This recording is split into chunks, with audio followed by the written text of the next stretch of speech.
On vit, vous et moi, dans un monde qui est peuplé d'opportunités, de choix, de décisions que nous prenons jour après jour. Et chacune de ces décisions, de ces choix, va entraîner des conséquences.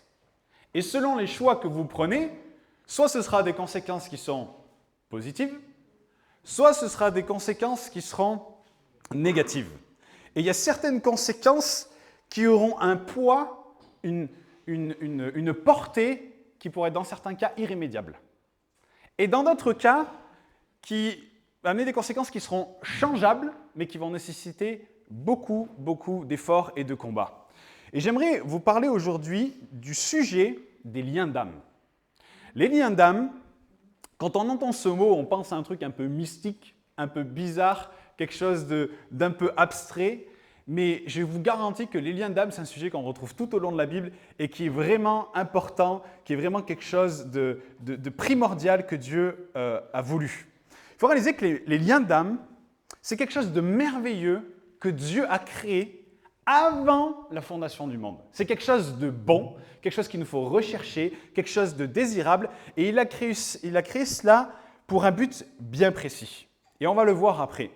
Mais le problème, c'est que comme toute bonne chose que Dieu a créée, le diable, notre adversaire, celui que la Bible appelle notre adversaire, notre ennemi, l'ennemi de nos âmes, essaye de changer ces bonnes choses que Dieu a créées, de les pervertir et de nous offrir et de mettre devant nous ce qu'on appelle une contrefaçon.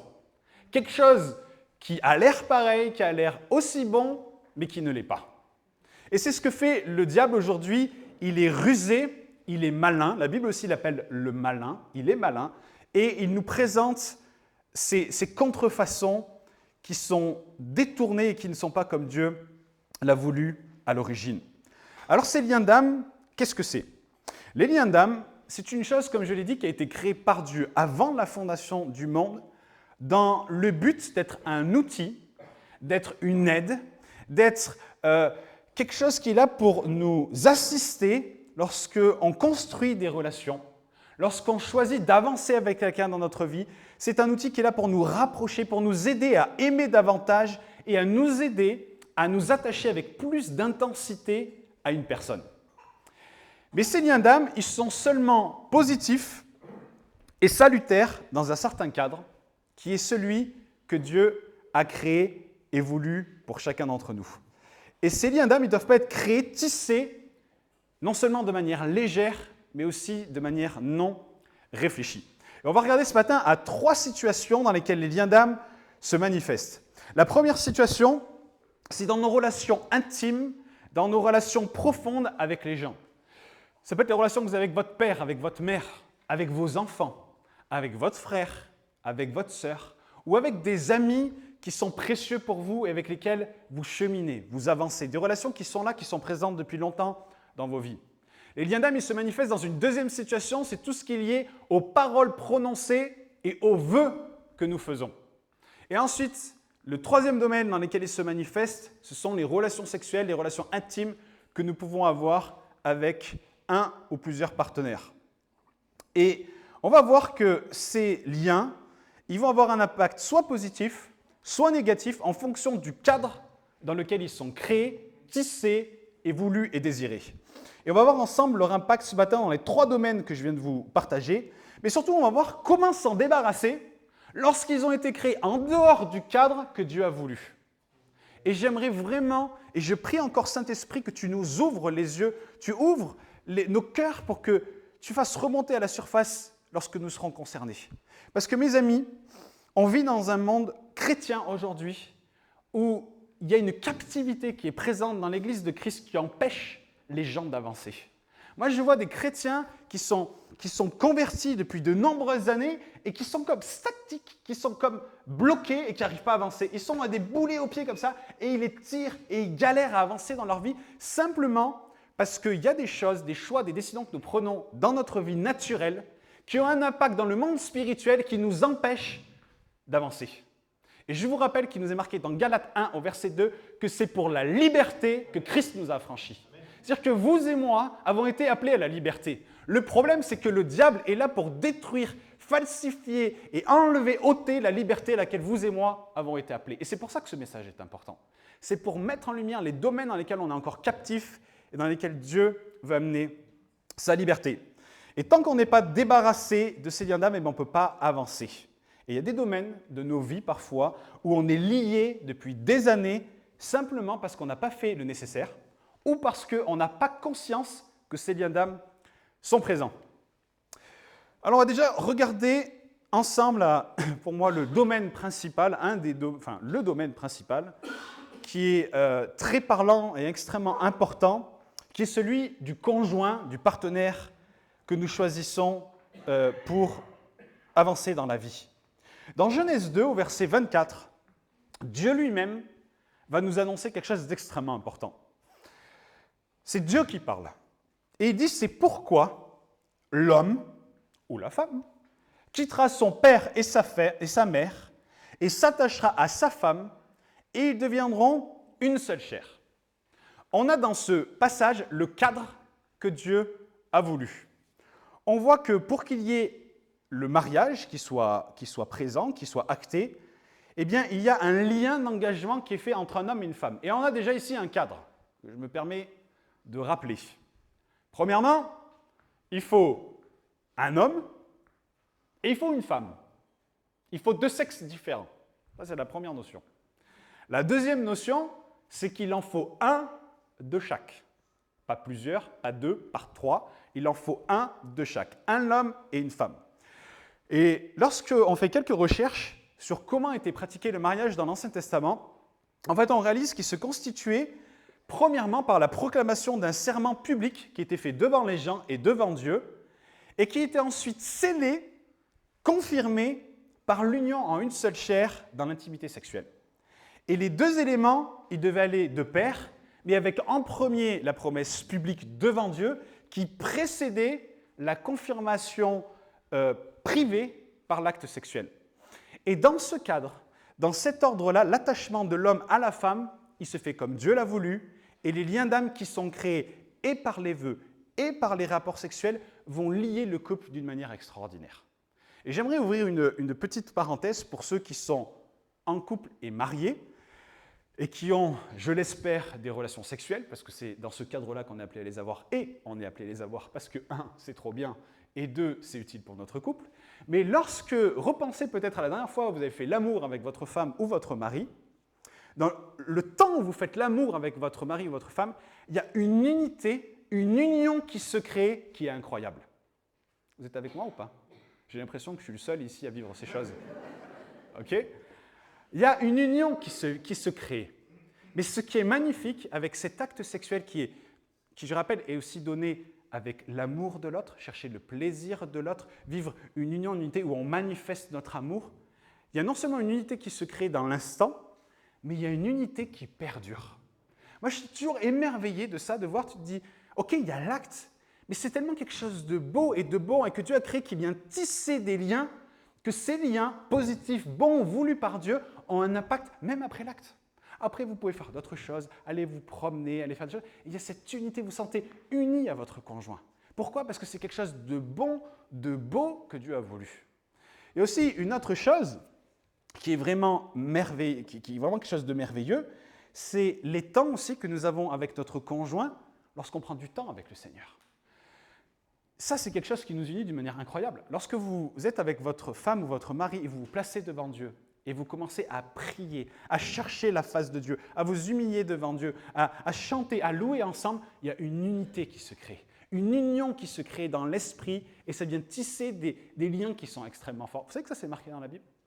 Dans Actes, au chapitre 4, verset 32, écoutez bien, il nous est dit « La multitude de ceux qui avaient cru n'était qu'un cœur et qu'une âme. » Ils faisaient qu'un. Leur âme était liée, leur cœur était lié, ils faisaient un.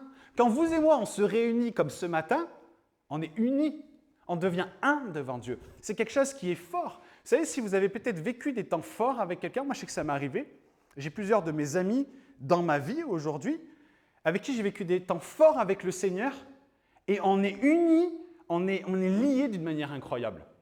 Parfois, même si sur le plan humain, ça ne connecte pas sur tout, cette unité qu'on a goûtée, à laquelle on a goûté dans l'esprit, nous unit de manière durable. Lorsqu'on passe des temps forts dans la présence de Dieu, ça nous unit, ça nous rapproche. Et c'est la même chose dans le couple, c'est la même chose dans l'Église. C'est vraiment quelque chose de bon que Dieu a voulu pour nous. Dans Matthieu 18, au verset 19, il nous est dit « Je vous dis encore que si 2 d'entre vous s'accordent sur la terre pour demander quoi que ce soit, cela leur sera donné par mon Père qui est dans les cieux. » S'accorder en grec, c'est symphonéo. Et symphonéo, ça nous parle d'être en harmonie, d'être ensemble, de convenir d'un accord. C'est-à-dire que quand on est en harmonie dans le cadre que Dieu a donné, il y a quelque chose de puissant et de merveilleux qui vient nous unir.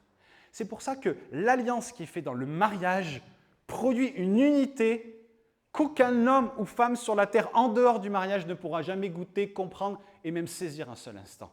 Parce qu'il y a quelque chose qui se passe dans l'esprit et dans le monde spirituel qui est au-delà de simplement une bague qui est passée au doigt et des vœux qui sont faits à haute voix.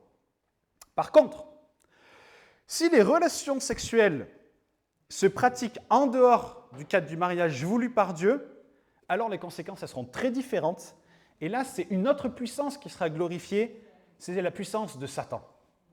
Et on se rend compte que tout au long de la Bible, il y a 2 termes qui reviennent pour nous parler de cette sexualité, de ces liens qui peuvent être tissés en dehors du cadre du mariage. Et c'est des mots qu'on n'emploie plus trop aujourd'hui, parce que d'ailleurs c'est devenu de plus en plus normal. Mais il y a le mot immoralité sexuelle. Et puis le deuxième qui ressort souvent, c'est impudicité. Ces mots-là, en fait, ils concernent les relations sexuelles entre 2 personnes qui ne sont pas mariées. Et nous voyons très clairement, si des fois vous avez des difficultés à l'expliquer à votre entourage chrétien qui n'est pas sur la même longueur d'onde que ce que je suis en train de vous apporter, que vous pouvez rappeler quelques versets qui sont très clairs, qui nous disent « Fuyez l'impudicité ».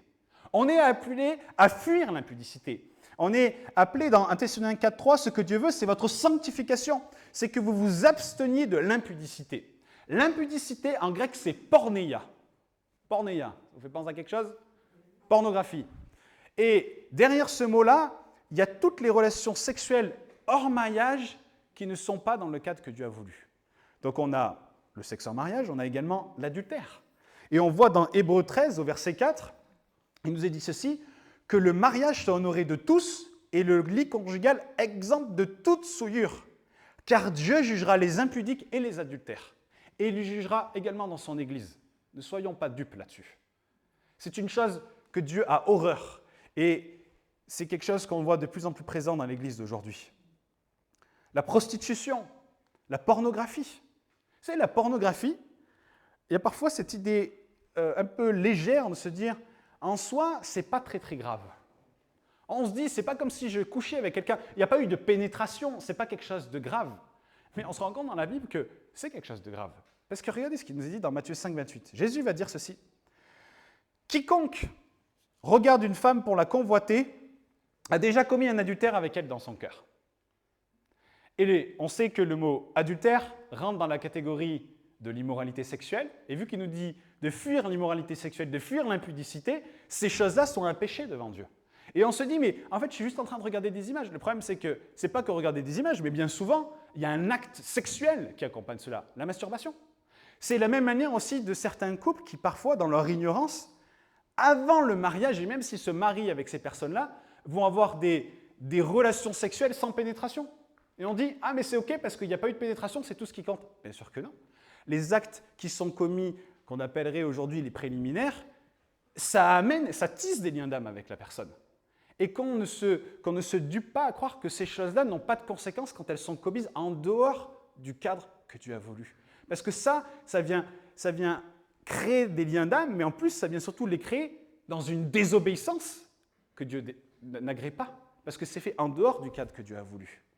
Et toutes ces choses sont des péchés qui non seulement déshonorent Dieu, nous font du tort, nous font du mal, mais en plus qui nous lient.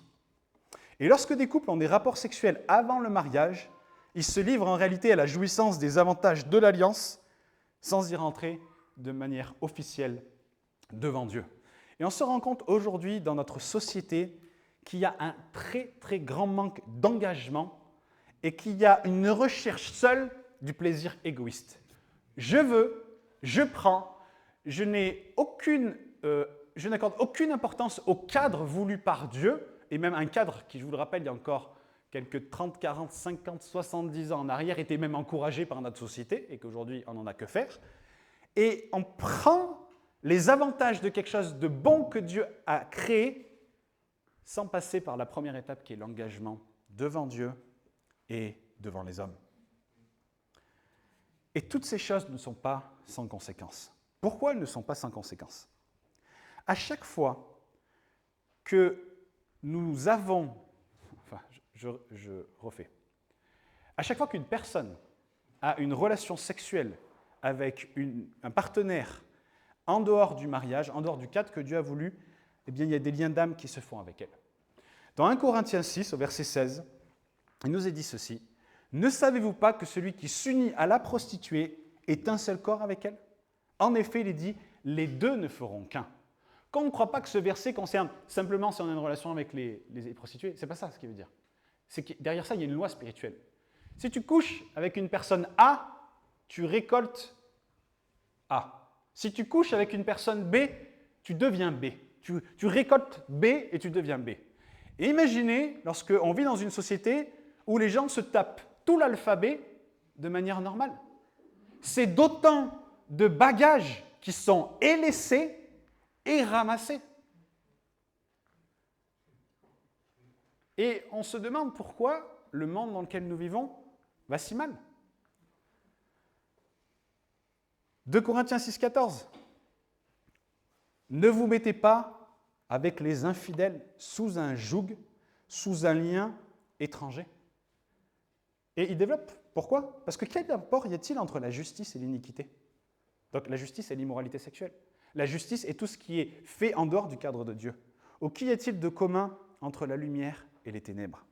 Chaque fois qu'une personne a un rapport sexuel avec une autre hors mariage, elle devient une seule chair avec cette personne. Elle devient une seule chair parce que Dieu, avant la fondation du monde, a établi des lois spirituelles qui sont bonnes pour les hommes et que le diable a perverties. Et c'est quelque chose qui se passe, qu'on le veuille ou pas, et qu'on le croit ou pas. Et lorsque les rapports sont enchaînés, ce sont des bagages émotionnels et spirituels qui sont laissés, et en particulier lorsque les partenaires avec lesquels les gens peuvent coucher touchent à des choses qui ne sont pas bonnes. Lorsque quelqu'un couche avec une autre personne et que cette personne peut-être touche à la sorcellerie, peut-être tire les cartes, fait de la voyance, a une vie de dépravation sexuelle, de la dépravation qui se fait dans des actes qui sont en dehors, là encore, du cadre que Dieu a voulu. Lorsqu'il y a des relations sexuelles aussi qui sont faites sous drogue, sous alcool. C'est que j'ai vu un article dernièrement qu'il y a, je ne sais plus le nom, mais un mal qui est en train de ronger la jeunesse, c'est les rapports qui sont faits sous cocaïne. Les gens, quand ils ont goûté à ça, après, ils n'arrivent même plus à avoir des relations sexuelles sans cocaïne. Ils n'arrivent plus. Parce que c'est devenu tellement amalgamé, tellement quelque chose qu'elles ont goûté qu'en fait, ils n'arrivent plus. Et c'est ce que le diable fait. Il pervertit les choses pour nous éloigner de la bonne racine, de la bonne plante que Dieu a voulu et créé dès le commencement. Et cet acte beau et puissant, voulu par Dieu, qui est vécu de manière, excusez-moi le terme, mais un peu illégale devant Dieu, devient comme une porte ouverte et un droit pour le diable dans la vie de la personne. Et laissez-moi vous rappeler une chose, je vous garantis que quand le diable a un droit, il l'utilise, il l'use encore et encore et encore et encore, tant qu'il en a le droit. Et ce qui est affolant, c'est que nous, en Jésus-Christ, on a tout un tas de droits que nous n'utilisons pas, mais lui, il en a peu, mais je vous garantis qu'il les utilise. Et qu'est-ce qui se fait plaisir? Et dans nos vies, et dans la vie du monde qui nous entoure. Et finalement, cet acte qui est vécu en dehors du cadre que Dieu a voulu va amener tout un tas de conséquences. Et je vais vous les énumérer un petit peu. Ça fait 12 ans, aujourd'hui, qu'on a démarré cette œuvre. Ça fait 12 ans que maintenant, on suit des gens, qu'on aide des gens. Et il y a des choses que j'ai vues, revues et revues dans la vie de tous ceux qui sont passés par ce que je suis en train de vous dire. Et il y a toujours les mêmes choses qui ressortent. La première chose, pour ces personnes qui ont des rapports sexuels en dehors du cadre du mariage et de manière répétée avec d'autres partenaires, il y a une profonde solitude qui vient toucher la vie de ces gens. C'est des gens qui, malgré qu'ils sortent tout le temps, ont plein, soi-disant, d'amis, sont profondément seuls dans leur vie. des gens qui ont des angoisses, des gens qui ont des mauvaises pensées, des gens qui ont des rapports sexuels déviants, qui vont toujours plus loin, des rapports humains qui sont biaisés, une image du couple et de la sexualité qui est complètement saccagée, ravagée et qui n'a plus rien à voir avec ce que Dieu a voulu dès le commencement. Et cela, même après des années dans le cadre du mariage. Ce que je vais vous dire, je l'ai vu dans 100% des cas. Les couples chrétiens que j'ai vus qui ont des relations avant le mariage, je les ai vus une fois qu'ils se sont mariés avoir des relations sexuelles qui étaient dénaturées, sans saveur et qui deviennent au fur et à mesure inexistantes. Parce qu'ils ont goûté à quelque chose en dehors du cadre que Dieu a voulu et il y a comme quelque chose qui a été perverti, volé par l'ennemi. Et c'est des gens qui, après, ont des très gros problèmes dans leur intimité sexuelle parce que les étapes ont été grillées. On voit également que ceux qui ont des rapports sexuels en dehors du mariage sont comme sur un chemin qui les amène toujours plus loin. Et c'est quelque chose qu'on voit aussi très présent dans la pornographie. Des gens qui commencent à toucher la pornographie. Moi, j'ai été dans la pornographie, je sais très bien de quoi je parle. Quand vous commencez la pornographie, vous regardez des choses qui vous semblent être normales. Mais c'est un cycle infernal qui vous amène toujours plus loin à aller après dans des déviances de choses que vous n'auriez jamais cru que vous les regardiez, mais vous les regardez quand même. C'est quelque chose qui va nous grignoter petit à petit et on avance et on avance et on va toujours plus loin. Et des gens qui, pareil, dans leur rapport sexuel qu'ils peuvent avoir avec des personnes, avancent et vont toujours plus loin dans la perversion, dans les choses qui sont faites. Après, ça passe à 1, 2, 3 partenaires et puis des fois avec des hommes, avec des femmes et puis après, on utilise tout un tas d'accessoires et puis s'il y a ça, puis après on prend des drogues et après on va toujours plus loin. Et on a un exemple assez parlant de cela dans la Bible. C'est notre cher ami Samson. Samson avait des parents qui étaient profondément spirituels. Il avait un père et une mère qui aimaient le Seigneur, qui servaient le Seigneur, qui étaient attachés aux voies de Dieu. Samson a été éduqué dans les voies de Dieu. Et Dieu a proclamé, a posé, et vraiment souvenez-vous de ça parce que ça a de l'importance pour après, un appel, une vocation divine sur sa vie, quelque chose de très puissant, de très fort. Et on voit que Samson a grandi et il s'est comme un peu détaché de l'enseignement qu'il avait reçu de ses parents. Et il nous a dit qu'un jour, il s'est un peu laissé aller et il est allé à un endroit où il n'aurait pas dû aller et il a trouvé une femme. Et il a couché avec cette femme. J'avance quelques chapitres, puis on arrive au chapitre 16 et là il nous est dit au verset 1 et après on ira au verset 4. Il partit pour Gaza et il y vit une femme prostituée et il entra chez elle. Après cela, il aima une femme dans la vallée de Sorek. Elle se nommait Dalila.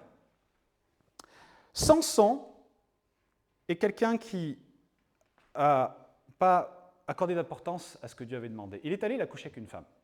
Ok. Après, il a franchi l'étape suivante. Il a dit, bon ben allez, maintenant je vais aller voir une prostituée. Il est allé voir une prostituée. Et après, il est allé encore plus loin, il a dit, tiens, si l'appel que j'ai reçu de Dieu de délivrer le peuple du peuple ennemi, ben j'allais en fait dans ce peuple ennemi et je trouvais une femme du peuple ennemi de Dieu et j'allais me marier avec elle. Ça paraît être une bonne idée. Et en fait, il est allé d'étape en étape, toujours plus loin, toujours plus dans la désobéissance et toujours plus loin des recommandations de Dieu. Et mes amis, le chemin de la désobéissance, pour lire Romains 1, est un chemin qui nous amène toujours plus loin et dans lequel la bénédiction de Dieu est tôt ou tard ôtée. Et si aujourd'hui, on est dans la désobéissance, on est dans l'immoralité, et ça peut être, je vous rappelle, la pornographie, la masturbation et tout ce qui s'ensuit, on est dans l'adultère, eh bien qu'on ne soit pas surpris de l'absence de la bénédiction de Dieu. Parce que Dieu ne nous suivra pas sur le chemin de la désobéissance. Il est marqué dans la Bible que Dieu marche au-devant de celui qui pratique la justice avec joie. Si on méprise la justice de Dieu, si on méprise les commandements de Dieu, si on méprise les choses que Dieu appelle saintes, pourquoi Dieu viendrait avec nous sur ce chemin-là? On a un Dieu qui est juste. Et si vous avez touché à ces choses, et j'insiste encore là-dessus, peut-être que c'était il y a 20 ans en arrière, 15 ans, 10 ans, on croit parfois en tant que chrétien que le baptême suffit à tout laver. Mais moi j'ai remarqué qu'il y a des choses, il y a des liens. Quand le diable est venu et les a fait des jolis nœuds autour de nos pieds spirituels, j'ai envie de dire, il faut que ça passe par la prière. Il y a quelque chose qui doit se passer. Il y a des actes qui ont été posés et qui doivent être déposés. Et si vous avez été dans ces choses-là, seule la repentance et l'action de Dieu peut nous délivrer des conséquences de ces actes commis en dehors du cadre voulu par Dieu. Et on va voir dans quelques instants comment s'y prendre. On a également les liens d'âme au niveau familial. Les frères, les sœurs, les parents, les enfants, les amis intimes, les gens avec qui nous marchons depuis des années, qui sont des liens qui nous élèvent, qui sont bienfaiteurs pour nous, mais là aussi qui peuvent être extrêmement néfastes, toxiques, nous tenir captifs. D'ailleurs, je fais un petit lien avec ce que je vous ai partagé avant, mais si certains d'entre vous, peut-être dans votre enfance, vous avez vécu des abus, des attouchements, peut-être qu'il n'y a pas eu de pénétration, mais vous avez été touché, caressé dans votre jeune âge par des membres de votre famille ou des amis de vos parents ou de votre famille, c'est des choses pour lesquelles il faut vraiment prier. Parce qu'il y a des guérisons que Dieu va accorder, parce que ça, c'est des choses qui nous poursuivent et qui nous poursuivent dans le mariage. Et c'est des liens qui sont tissés, on ne le voulait pas, on ne les a pas demandés, mais ils sont là et ça donne un droit à l'ennemi. Et c'est vraiment important de régler ces choses. Mais on voit en tout cas qu'il y a des bons liens d'âme qui sont là. Vous savez, avec nos enfants, on a des liens d'âme. Avec notre conjoint, on a des liens d'âme. Il y a des amis avec qui on va marcher dans la vie, avec qui on tisse des liens d'âme. C'est quelque chose de bon, je vous rappelle, qui était voulu par Dieu. Dans 1 Samuel 18, verset 1, il nous est dit « David avait achevé de parler à Saül, et dès lors, l'âme de Jonathan fut attachée à l'âme de David, et Jonathan l'aima comme son âme. Leurs âmes se sont liées. » C'est ce que les profondes amitiés provoquent. Et c'est quelque chose de bon, encore une fois, je vous rappelle, qui est voulu par Dieu. Et moi, j'ai des relations comme ça dans ma vie, des gens avec qui je chemine depuis des années, avec ces liens qui se sont tissés. Et c'est tellement précieux. On connaît les gens d'une manière que peu les connaissent. Même avec Delphine. Delphine, mon épouse, je la connais, je pense, comme personne ne la connaît. Parce qu'on a tissé des liens. Puis il y a le poids des années, l'expérience, les partages, ces choses qui se sont créées et qui sont très fortes. Et ça, on peut le vivre avec aussi des personnes. Mais à l'inverse, il y a des liens d'âme qui peuvent être créés au travers de relations qui sont malsaines, qui peuvent devenir abusives, obsessionnelles, addictives avec certaines personnes. On le voit même parfois avec des animaux. Des gens qui sont attachés à leurs animaux d'une telle manière qu'ils sont presque... quand l'animal meurt, mais il y a une partie d'eux qui est morte avec, quoi. Des gens qui ont des liens, c'en est presque malsain. Et on a des exemples de cela. J'aimerais vous en donner quelques-uns. Mais par exemple, on a parfois des relations où on développe un attachement à quelqu'un qui nous retient presque prisonniers de tout le reste. Des relations qui sont si fortes que parfois, on donne plus d'autorité à la personne, à la relation et d'importance que toutes les autres personnes autour de nous, parfois même que Dieu lui-même. C'est ce qu'on voit aujourd'hui dans les lycées, dans les collèges avec la jeunesse. C'est-à-dire que vous êtes parents, vous éduquez vos enfants, vous avez une place dans leur vie, et puis après, ils vont avoir des copains, et des mauvais copains, qui vont avoir des fois tellement d'importance pour eux que la voix que vous aviez avant dans leur vie, elle ne compte plus. Il y a cette relation abusive qui s'est mise et qui fait qu'en fait, ils n'écoutent plus rien. Et ça, on le voit. Vous savez, j'ai parlé hier soir avec des amis, et cette jeune fille qui était, je crois, à la fac, racontait que dans sa classe, seulement 20% se déclaraient être hétéros. Tous les autres étaient bisexuels ou homosexuels. Et en fait, bon, ça c'est un constat, c'est le monde dans lequel on vit, il faut arrêter d'être surpris par ça.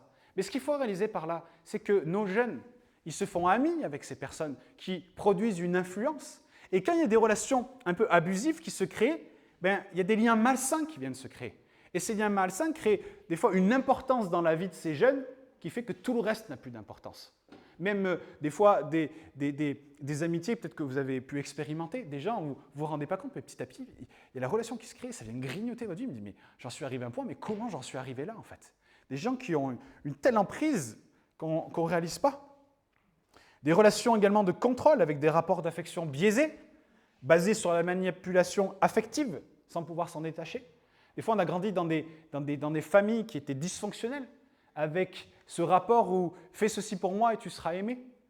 C'est ces rapports où on doit faire, on doit donner, on doit être ce que l'autre voudrait qu'on soit pour pouvoir être accepté. On constate aussi souvent que dans les relations abusives, la victime, elle est consciente du chaos dans lequel elle est plongée, mais elle semble ne pas pouvoir s'en échapper. Pourquoi? Parce que ce n'est pas seulement des liens naturels qui ont été tissés, mais il y a des liens d'âme qui sont là. Et ça agit sur un plan aussi qui est spirituel. Et dans ces deux points que je viens de développer, j'aimerais là aussi vous donner encore un exemple. Encore une fois, Samson. J'aimerais vous rappeler un peu le contexte, mais Samson, lorsqu'il a trouvé cette femme qui faisait partie du peuple ennemi de Dieu, Dalila, il a commencé à être avec elle et tout se passait bien. Et Samson, je vous rappelle, il avait reçu une force extraordinaire de la part de Dieu qui résidait dans ses cheveux. Alors, ce n'est pas tant qu'il avait des cheveux avec un shampoing miracle, mais c'était le signe de sa consécration devant Dieu. Et ses cheveux, c'est là d'où il tirait sa force. Et Samson était utilisé par Dieu pour anéantir les Philistins. Et il a fait des choses qui ont mis les Philistins en rogne et ils ont dit, mais il faut qu'on trouve le secret de sa force. Et ils ont utilisé cette femme, Dalila, une femme toxique, manipulatrice, mauvaise pour Samson. Et regardez ce qu'il nous est dit. Juge 16, versets 16 à 18. Comme elle était chaque jour à le tourmenter et à l'importuner par ses instances, son âme s'impatienta à la mort. Cette femme pressait Samson comme un citron jour après jour à un point que le gars voulait se suicider. Il n'en pouvait plus. Il était pris dans cette relation toxique. Il subissait cela comme une agression. À un tel point qu'il nous est dit, il lui ouvrit tout son cœur et lui dit, « Le rasoir n'a point passé sur ma tête parce que je suis consacré à Dieu dès le ventre de ma mère. Si j'étais rasé, ma force m'abandonnerait, je deviendrais faible et je serais comme tout autre homme. » Dalila, voyant qu'il lui avait ouvert tout son cœur, elle est maline, elle a bien vu, envoya appeler les princes des Philistins et leur fit dire « Montez cette fois, car il m'a ouvert tout son cœur. » Avant que juste que je développe ça, il y a un troisième type de relation que je n'ai pas parlé. C'est les relations violentes, verbalement, physiquement, placées sous un rapport de force, de domination, dans lequel aussi il y a une emprise qui tient les gens captifs. Vous savez, ces personnes qui sont battues ou accablées par des paroles qui sont dures, et il y a comme cette emprise, ça fait des personnes qui, même lorsqu'elles ne sont pas en présence de l'agresseur, elles ont l'impression d'être observées. Elles ne sont pas libres dans leurs faits et gestes. Il y a ce lien qui est là et qui les empêche de goûter à la liberté. Elles se sentent prisonniers. Et on voit au travers de cette histoire de Samson des signes de ces liens d'âme toxiques. Regardez, on voit qu'il y avait un manque de paix. Il y avait la confusion, il y avait le trouble, il y avait l'inquiétude, il y avait la peur, il y avait l'angoisse, l'anxiété. Tout ça, c'est autant de manifestations des liens d'âme qui sont contraires à ce que le Seigneur veut et promet pour nous dans sa parole. Et on voit que Samson, il a expérimenté ces choses, il a été profondément abattu dans son âme. Et j'aimerais, là encore, remettre un contexte. Est-ce qu'on réalise ce qui s'est passé pour Samson ? Cette femme était tellement toxique pour lui. Elle l'asservissait, elle était tellement mauvaise, elle lui a mis cette pression jour après jour. Il nous a dit qu'il lui a livré son cœur, mais qu'est-ce qu'elle a dit ? Il nous a dit, dès qu'il lui ouvrit son cœur, elle a appelé les ennemis pour qu'ils s'emparent de lui. C'est exactement ce que fait le diable aujourd'hui. Il va vous donner, il va vous pousser à faire des compromis avec la vocation même que vous avez reçue de Dieu. On voit des jeunes qui ont reçu des appels sur leur vie, des vocations, des gens qui ont été appelés puissamment par le Seigneur et qui ont tout foutu en l'air dans le péché parce que c'est ce que le diable veut faire.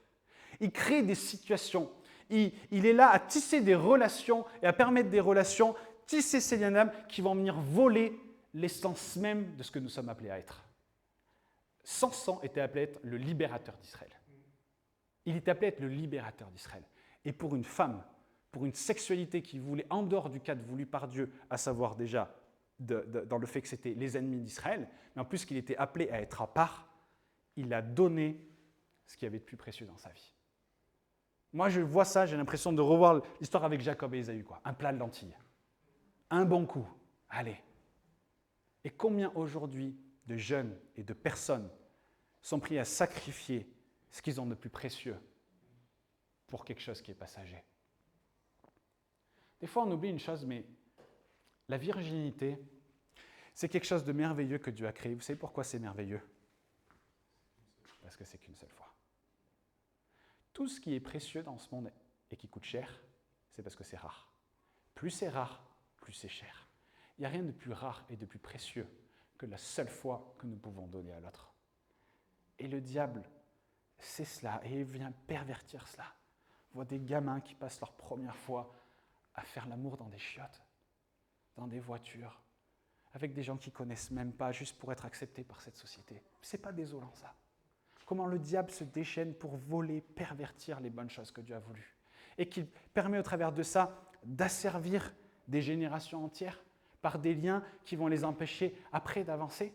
J'aimerais quand même qu'on réalise une chose, parce que moi j'ai l'impression que des fois on vit dans un petit nuage appelé les bisounours. Est-ce qu'on réalise le monde dans lequel nous vivons ? Est-ce que vous réalisez aujourd'hui que nous vivons avec des générations parmi nous qui ne savent plus ce que c'est aimer, qui ne savent plus ce que c'est être aimé, qui ne savent plus ce que c'est faire l'amour. Vous savez, cette expression « faire l'amour », excusez-moi le terme, mais aujourd'hui, on baise. On ne fait pas l'amour. Faire l'amour, je démontre l'amour à mon conjoint, à mon partenaire dans le cadre que Dieu a voulu. Et il y a cette génération qui est complètement détraquée, défoncée, qui vont arriver dans l'Église. Et si nous, on est là, du haut de notre petite bibule sainte, à ne pas être là et pas comprendre ça, et pas comprendre les enjeux spirituels dans lesquels ces jeunes se sont liés, mais comment on va les aider? Ce monde est détraqué. Dans ce monde détraqué, vous et moi avons reçu un appel et une vocation d'être la lumière du monde, d'être cette lumière qui brille dans les ténèbres. Si à chaque fois qu'il y a les ténèbres qui sont là, on va se carapater dans notre petite église parce qu'on s'y sent bien, nous n'avons absolument rien compris de la vocation que Dieu a donnée à chacun de ses enfants. Il nous dit que c'est pour la liberté que Christ nous a affranchis. Il nous a affranchis, vous et moi, mais cet appel ne reste pas qu'à vous et moi, il est pour le monde entier. Et cette génération a désespérément besoin de cela. Et peut-être que même aujourd'hui, même dans votre propre foyer, avec vos propres enfants, vous ne réalisez pas ce qui se passe même dans leur vie. Est-ce que vous avez déjà pensé à ça? Que peut-être, avec nos enfants, il y a des choses très graves qui sont en train de se passer, qui vivent, et qu'on n'a pas conscience, qu'on n'a pas idée. Il faut qu'on réalise qu'on est appelé à manifester aussi cet amour. Il ne faut pas qu'il y ait le jugement. Il ne faut pas qu'on juge les gens, parce que s'ils sont jugés, ils ne viendront jamais, en fait. On ne va jamais pouvoir leur apporter ce qui sera leur délivrance. Aujourd'hui, le monde est peuplé de gens comme Samson, peuplé de gens comme Ésaü, qui ont troqué ce que Dieu avait placé de précieux en eux pour quelque chose qui est sans valeur et qui a besoin d'être racheté par le sang de Jésus-Christ.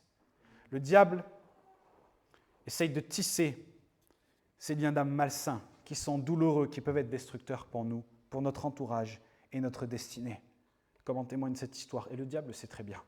Il cherche à amener la confusion dans nos vies, une confusion dans nos sentiments, dans nos ressentis qui sont parfois comme étouffés par quelque chose qui nous retient. Tu sais, il y a beaucoup de gens, beaucoup de chrétiens, moi je le vois, qui sont dans cette confusion, qui ont ce manque de clarté, qui réalisent pas qu'en fait ces choses-là ne sont pas de Dieu. Vous savez qu'on n'est pas appelé dans la confusion. La Bible déclare dans 1 Corinthiens 14, verset 33, que Dieu n'est pas un Dieu de désordre. Notre Dieu n'est pas un Dieu de désordre, notre Dieu n'est pas un Dieu de confusion, il nous a dit qu'il est un Dieu de paix. On est appelé à vivre la paix dans nos relations, on est appelé à être en paix. Si on ne l'est pas, c'est peut-être aussi des signes de quelque chose qui ne va pas. Et quand on est en dehors de la volonté de Dieu, nous perdons sa paix et ce malaise viscéral que nous ressentons, c'est peut-être parfois l'appel du Saint-Esprit qui en nous montre qu'il y a quelque chose qui ne va pas. J'en parlais hier, mais il y a ce passage qui m'a toujours parlé. C'était Mamadou Karambéry qui un jour a enseigné là-dessus, mais quelle révélation ça avait été pour moi. Il avait parlé de Paul qui un jour va à Athènes ou à Icône, je ne sais plus, et la ville est remplie d'idoles. Et il mettait en lumière qu'il nous a dit que l'esprit, à l'intérieur de Paul, était mal à l'aise à la vue des idoles qui étaient autour de lui.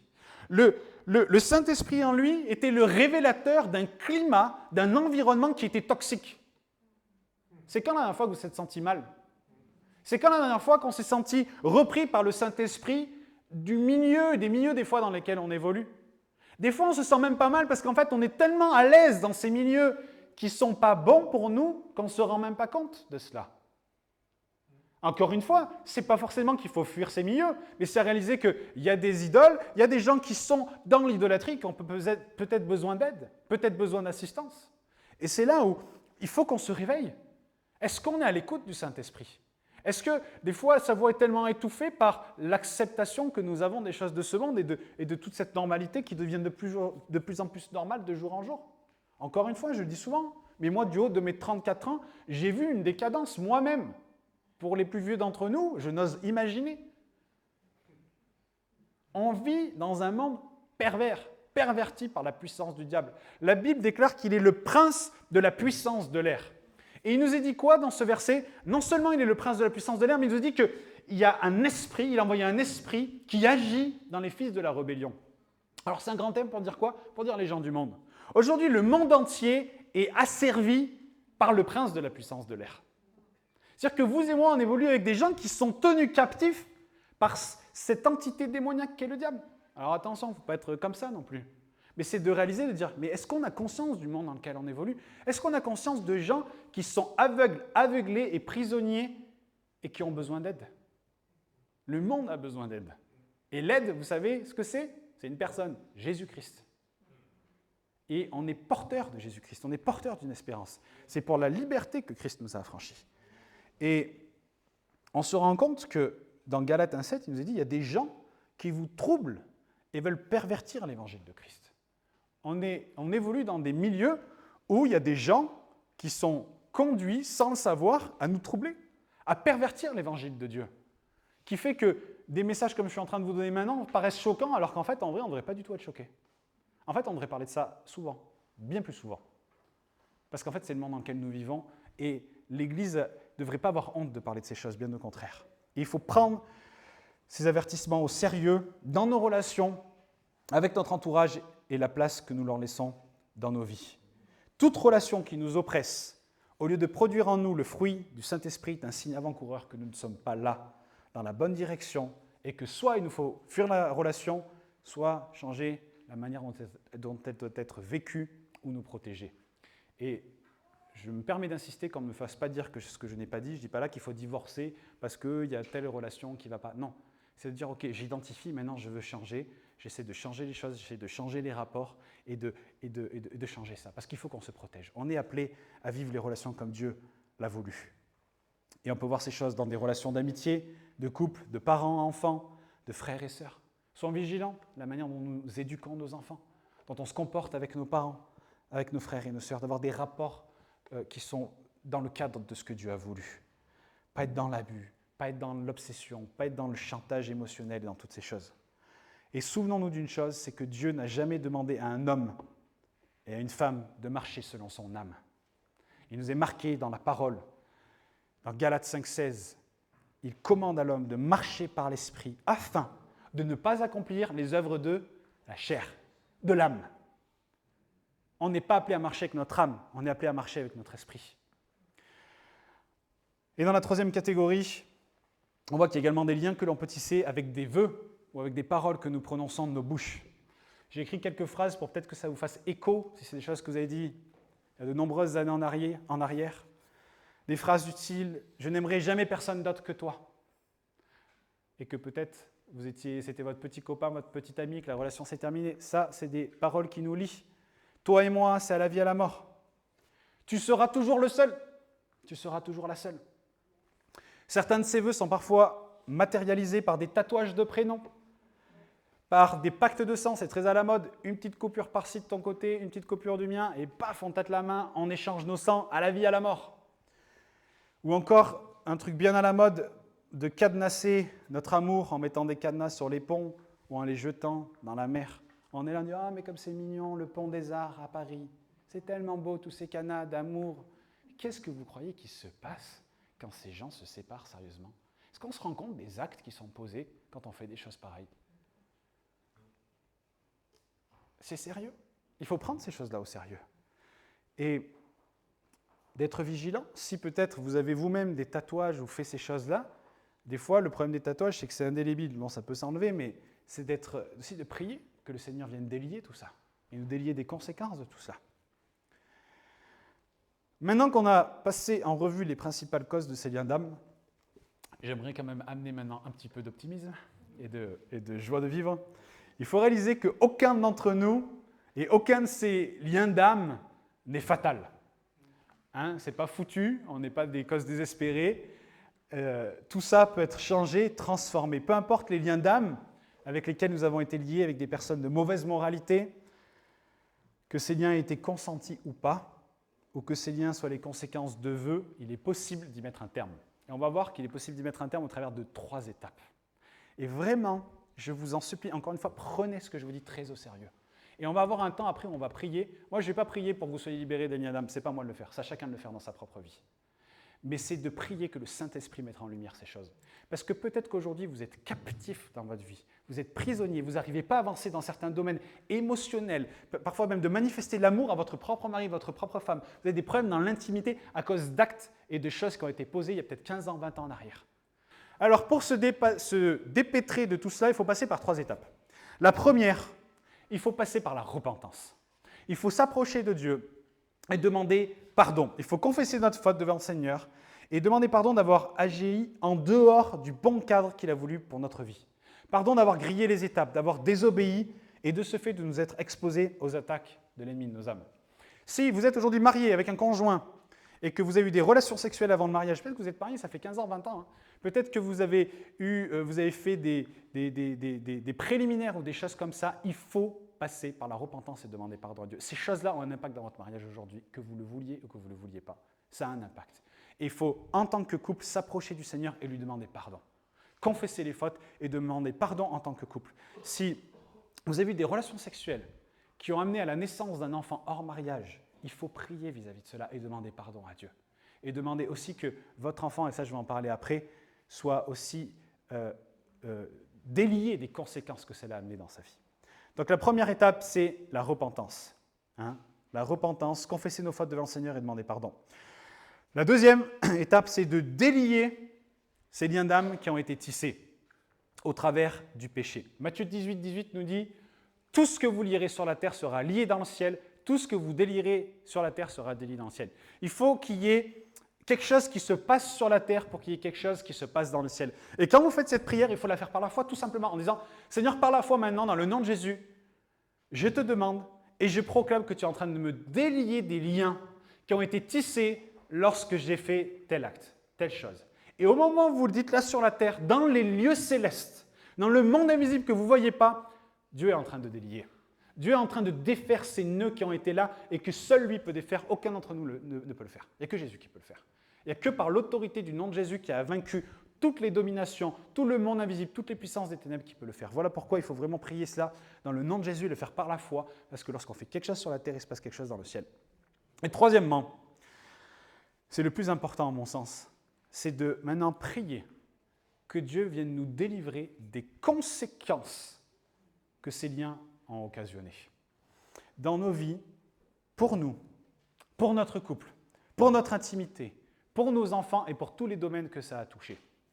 C'est-à-dire que si, encore une fois, je reprends cet exemple, vous avez eu des relations sexuelles en dehors du mariage avec votre conjoint, mais Seigneur, viens nous délier des conséquences que ça a eu dans notre intimité sexuelle, dans notre intimité de couple, dans notre communication, dans tous ces domaines-là, et de vraiment prier que le Seigneur le fasse. Il y a un passage que j'aime beaucoup dans Matthieu 15, 13, où Jésus va dire ceci, « Toute plante que n'a pas plantée mon Père Céleste sera déracinée. » Et c'est faire cette prière, c'est dire, Seigneur, dans la bonne plante que tu as voulu pour ma vie, viens déraciner toutes celles qui n'ont pas leur place, toutes celles qui ne sont pas de toi, celles qui sont mauvaises pour nos vies. Que tu viens déraciner toutes les ramifications, tous les rejetons, toutes ces racines qui se sont créées au travers de cet acte qui a été posé.